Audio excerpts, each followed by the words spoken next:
Well, we've been sent a survey which has been sent to primary school principals around New Zealand. It's from a educational psychologist and senior lecturer at Massey University.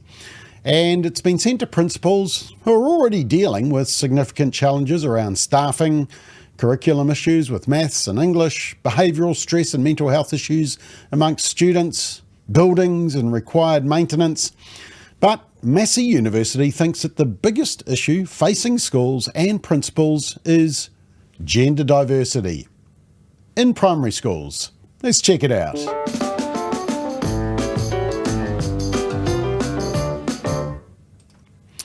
So here's what the introductory email says. Welcome to the Gender Diversity in Primary Schools survey.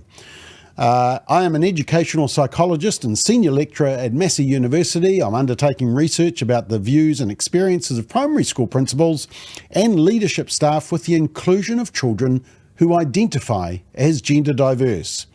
You do not have to have experience of gender diverse students in your school in order to complete the survey. As an increasing number of children are identifying as gender diverse, schools are drawing on a range of guidance and strategies to develop their practice in this area. This survey aims to explore the complexities around including gender diverse students in primary schools in New Zealand and to offer principals and senior leaders the opportunity to share your views. You'll see how ironic it is that they say that shortly. The survey will begin with demographic questions aimed at gaining an understanding of you and your role in the school. It will then move on to ask about your views and experiences of including gender diverse students. We are just interested in your views and experiences. We'll come back to that point. So here's the questions, and of course it's, the usual stuff. Firstly, the consent to do the research. Well, it's anonymous, so it shouldn't really matter. The type of school, the location of the school, and then talks about leadership status. Well, it's been sent to the principal. Ethnicity of the leader, age of the leader, bit of ageism there. But then it gets sort of fun because it then asks about the gender identity of the principal. There's quite a list there. Most principals know their biological sex, but anyway, they're asked female, male, non-binary, transgender, intersex, gender non-conforming, other, blank, and prefer not to say. Should be able to find an option there. But then it gets sort of really funny because after introducing all these options for gender identity, they ask about the gender of your school role with binary options.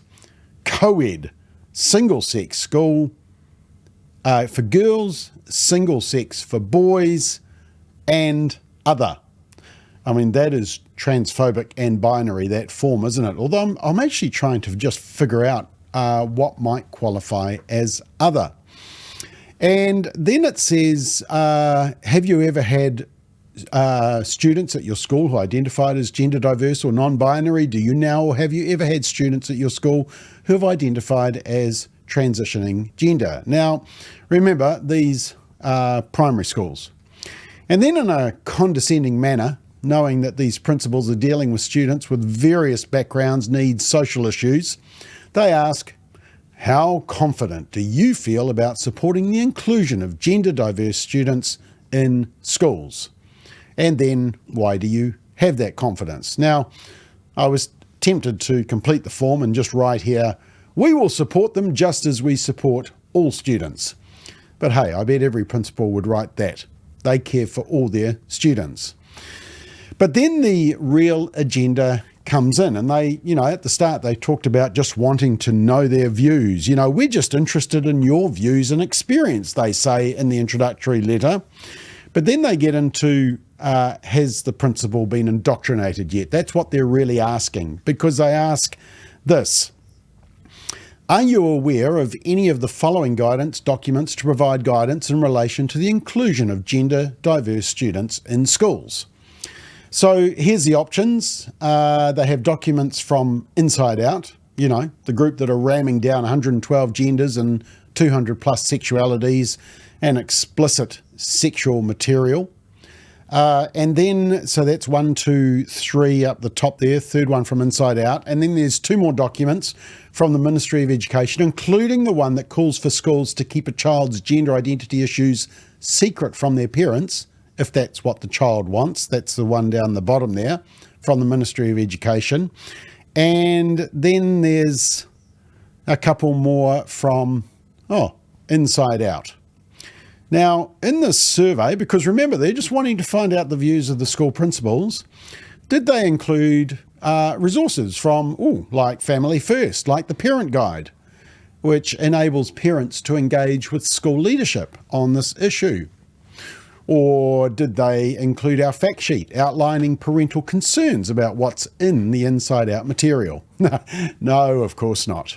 But even outside of Family First, did they include this new policy guide for New Zealand schools titled Students in Social Transition, a Gender Identity Policy Guide? Now, this one was created by a new group, the Ethos Alliance, and it runs counter to all the garbage coming out of Inside Out, which for most principals, they put the Inside Out stuff in the garbage. But Massey University doesn't want schools to know about this.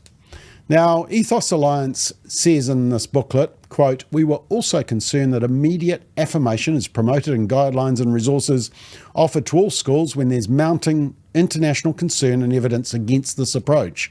Studies show social transition is an active intervention that might cause gender questioning to persist, and this can even lead to medical interventions like puberty blockers and gender reassignment surgery later in life. We think it's important schools know watchful waiting is a legitimate and legal policy to care for their students and keep them safe, and that more considered and developmentally informed approaches like this are now best practices in countries like Sweden, Finland and England, and of course actually more now. And they say our policy guide has been reviewed by senior medical and legal experts, including a King's Counsel, and we are confident it is accurate and robust and will lead to better long-term health outcomes for children." Now, they actually include a quote from Emeritus Professor Charlotte Paul of Otago University, who says this about this policy guidance. "The policy advice produced by Ethos shows schools how they can follow a respectful and watchful waiting approach to children with gender-related distress or gender incongruence. This allows them to take a cautious approach to social transition, fitting with the findings of the Cass review." And Professor Paul, of course, is a medical epidemiologist with a research background in sexual and reproductive health, the safety of medicines, and in methods and ethics of research. But Massey University doesn't want schools to know about this. Or what about this one? The group Resist Gender Education published and sent this document to schools, Independent New Zealand Guidelines on Sex and Gender in Schools. And in their intro, they say, quote, "We present research-based evidence and a compassionate roadmap to support schools to develop a respectful school climate that meets the needs of their diverse communities and is in alignment with globally recognised best practice and pedagogy. Our guidelines are endorsed by Emeritus Professor Sue Middleton and Emeritus Professor David Gerard." Now, Sue Middleton is Emeritus Professor at the Faculty of Education at the University of Waikato, and she says of this report, which Massey University doesn't want principals to know about, RGE's, so Resist Gender Education's independent guidelines challenge the evidence base of the sex, gender and identity component of the Ministry of Education's 2020 guidelines for RSE.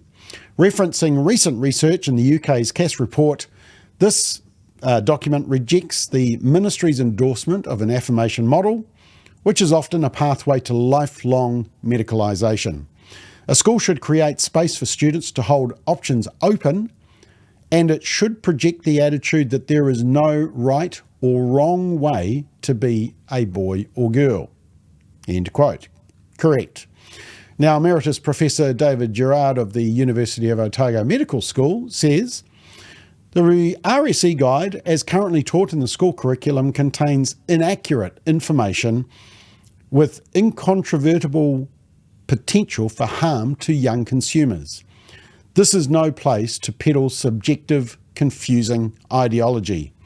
I respectfully urge ministers to be guided by objectivity in matters of gender education in an urgent review of the existing RSE guide. But Massey University doesn't want schools to know about this one either. And just to reinforce the direction that Massey University wants to push schools towards, but remember, they're only asking for the views of principals, but here we go. This question says, which, if any, of these supports or interventions have been implemented in your school? Is it anti-bullying programs, life skills for anger management, dare I say, Bible in schools? Don't be silly. And remember, these options are for primary schools up to 11 years old. What are the options that they want to know about? Is there a Queer Straight Alliance diversity group in the primary school? Rainbow Queer resources in the library? Pride Week activities? Specific policies to support gender diverse students and policies amending the gender of a student on the official records? Unisex toilets? Transgender girls, which are biological boys, playing in girls' teams? I'm just amazed they didn't have drag queens running the school library as an option. And finally, there were some quick questions. What do you think would help you include gender diverse students in your school? What would be the challenges? How could other staff include gender diverse students and the wider community? Now, I bet that virtually every great principal in New Zealand would respond to those questions with a statement basically saying that they will care for every child in their school community and their families, that they will always act in their best interests with respect for the child, but that they will never deliberately set out to confuse a child, tell them they can choose their sex and have personal pronouns, or that they have the choice of 200 plus sexualities, or that they will demand that their staff tell biological lies in relation to their students' pronouns, and they definitely won't send a child down the path of chemicalising and damaging their body in the name of gender ideology. But Massey University academics are focused on pushing gender ideology. What's worse is that, according to what I've researched, is that Massey receives $117 million each year from your tax money. Perhaps we should do a survey on whether that should continue. Now, just to finish, I contacted a couple of principals to ask them whether they had received the survey and whether they had any comments. This was one reply from a principal. As primary school principals, we are constantly being asked for our opinions on a huge range of educational issues. The Inside Out survey, in my opinion, seemed less of a request for our opinion and more of an inspection that we were meeting the expectations of a tiny and wholly unaccountable special interest group. In my experience, most primary school principals and school communities, if asked off the record, do not see it as an age appropriate to be promoting policies of gender and sexuality at a primary school level. In my opinion, the gender debate is not a separate issue to sex education. Gender and sexuality are one closely interconnected and only separated in an education context to get around community consultation legislation. Interesting. I am concerned that the premise of gender policy in New Zealand is being driven by activists who are detached from the latest international medical research that is increasingly questioning the premise that children are able to make sound decisions about issues that will have lifelong consequences. Several recent international studies show that the majority of children who wish to change gender in fact reverse this desire within 5 years. This is a logical outcome to trained professionals like myself who work with children.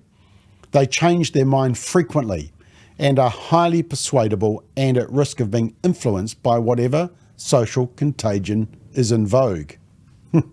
Well said. And one more.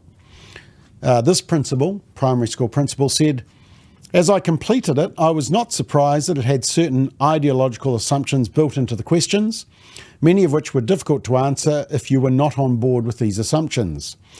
After the initial demographic questions, including scrolling to the bottom of a long list of ethnicities to find New Zealand European and wading through 7 gender options, I found the questions were mostly about my confidence in implementing their preferred course of action. It was very clear that those on the right track were using guidance materials produced or influenced by lobby groups like Inside Out. I also saw that my school lacked to its great shame, many other supports, such as a queer section in the library, next to Dr. Seuss, a celebration of Pride Week, only one flag on our pole, I'm afraid, a diversity group, and engaging in fraudulent activities like changing a child's gender on the government's student management system, Enroll. Fortunately, there were some open field questions where I could point out the biased nature of the survey and design and suggest that the supports they recommended by implication were steeped in a thoroughly ideological viewpoint that is entirely out of place in a primary school. Be thankful that this is what actual principals are saying and that your children are not in the care of Massey University academics.